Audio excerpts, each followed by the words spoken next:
જો તમારે પણ શિયાળુ પાકમાં ચણાનું વાવેતર કરીને ખૂબ જ સારું ઉત્પાદન મેળવવું હોય તો કેટલીક બાબતોનું ધ્યાન રાખવું ખૂબ જ આવશ્યક છે, જેવું કે વીઘે કેટલા ચણા વાવવા, પછી ચણાનું વાવેતર કઈ જારીએ કરવું, પછી ચણાને કેટલા સમય માટે પાણી આપવું, તેમાં કઈ દવા આપવી, જેવી વગેરે બાબતોનું ધ્યાન રાખવું ખૂબ જ આવશ્યક છે। જો તમે પણ આ વિડીયો આખો જોઈ લીધો તો તમે પણ ચણાનું સારું ઉત્પાદન મેળવી શકશો। તો ચણા વિશેની માહિતી મારા બાપુ પાસેથી જ લઈએ। તો હવે શિયાળુ પાકોનું વાવેતર બધા ખેડૂતો કરતા હશે, તો શિયાળામાં કયો પાક વાવવો જોઈએ? ચણા, ધાણા, જીરું કે પછી ઘઉં? ચણાનો પાક ખારો ઓછા પાણીમાં થઈ શકે, તો ચણાનો પાક છે ને શિયાળામાં વાવો સારો રહીએ, કેમ કે તે ઓછા પાણીમાં થઈ શકે। તો ચણામાં પણ મગફળીની જેમ અલગ અલગ જાતો આવતી હશે, બીટી 32 ને એમ, તો ચણામાં કયું જાત સારી રહીએ? ચણામાં 3 નંબર ચણા સારા આવે છે। તો ચણાનું વાવેતર આપણે વીઘે કેટલા મણ નાખવું પડે? વીઘે જારી પ્રમાણે વાવેતર હોય, 30ની જારી વાવતા હોય તો 8 થી 10 કિલો વાવતા હોય, 24ની જારી વાવે તો 10 થી 12 કિલો વાવતા હોય, ક્યારામાં 4 થી 5 આયરું કરતા 12 થી 15 કિલો વાવતા હોય। તો જારી પ્રમાણે વધુ ઓછા ચણા નાખવા પડે। અને તો આપણે ક્યારા કરીને ચણા વાવવા સારા રહીએ કે ક્યારા વિના મગફળીની જેમ વાવવા સારા રહીએ?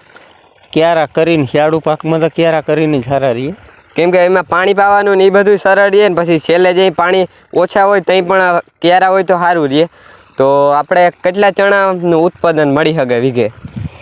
કે જમીન પ્રમાણે થાય શકે, પાણી જેવા મળે એ પ્રમાણે થાય। 2-2.5 મહિના પાણી મળે તો 10 થી 15 મણે થતા હોય, 2.5-3 મહિના પાણી જળે તો 20-25 મણે ઉત્પાદન વીઘે થઈ શકે।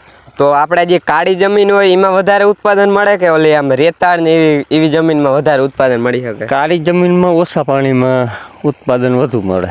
કાળી જમીનમાં ઓછા પાણીએ ચણાનું વધુ ઉત્પાદન આપણે મેળવી શકીએ।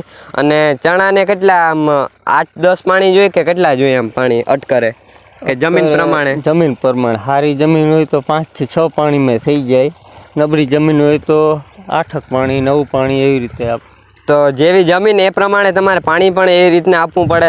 તો ચણાનું ઉત્પાદન વીઘે અટકરે 15-20 મણ એટલું આવતું હોય છે। તો ચણાનો બજારમાં ભાવ શું રહીએ એમ સરેરાશ? સરેરાશ તો બજાર ભાવમાં તો સરકારી ટેકાના ભાવે ચાલુ થતું હોય, ટેકામાં તો ભાવ વધુ મળે તો ટેકામાં જતા હોય, નકર માર્કેટિંગ યાર્ડમાં જતા હોય, જેમાં વધુ મળે એમાં જતા હોય ખેડૂત। તો ખેડૂતને જેમાં સારો ભાવ દેખાતો હોય તેમાં ખેડૂતો ચણા વેચવા જતા હોય છે। તો ચણા કેટલા 3 મહિના ઊભા રહીએ કે 4 મહિના, કેટલાક મહિના સુધી ઊભા રહીએ ચણા? 3 મહિના ઉપર ઊભા રહીએ, 2.5 મહિના પાણી જડ્યા હોય તો 3 મહિના ઉપર ઊભા રહીએ, 3 મહિના પાણી જડે તો 3.5 પોણા 4 મહિના ઊભા રહીએ। તો આમાં ક્યારા કરીને જે ખેડૂતો વાવતા હોય ચણા, તેમાં ક્યારામાં કેટલી 3 હાર કરે, 4 કરે, કેટલી હાર કરે? એ 3 આયરું અમુક ખેડૂત કરતા હોય, 24ની જારી વાવે, પછી કોઈ 4 આયરું કરે, કોઈ વધારે ઘાટા હાર કરવી હોય તો 5 આયરું કરે। તો જો ખરાબ જમીન હોય તો આપણે વધારે ક્યારામાં હાર કરે એ સારું રહીએ ને? નબળી જમીન હોય એમાં વધારે હાર હોય એ સારું રહીએ। અને કાળી ને એવી જે સારી જમીન હોય જેમાં ઓછું પાણી જતું હોય એમાં ઓછી હાર કરો તો પણ હાલે, ક્યારામાં 3 હાર કરો તોય હાલે। તો ક્યારામાં એમાં કઈ જારી હોય 20ની ને કઈ જારી વાવવું સારું રહીએ? ક્યારામાં 24ની જારી હોય, 3 હાર કરે, 4 હાર કરે તો 18ની જારી હોય, 5 હાર કરે તો 12 થી 15ની હાર થતી, પછી જેવડો ક્યારો હોય એ પ્રમાણે એમાં જારી થઈ શકે ક્યારામાં। તો આજનો આ વિડીયો તમને કેવો લાગ્યો? જો વિડીયો સારો લાગ્યો હોય તો વિડીયોને લાઇક, શેર ને ચેનલને સબસ્ક્રાઈબ કરવાનું ભૂલતા નહીં। તો ફરી મળીએ એક નવા વિડીયો સાથે, ત્યાં સુધી જય હિન્દ।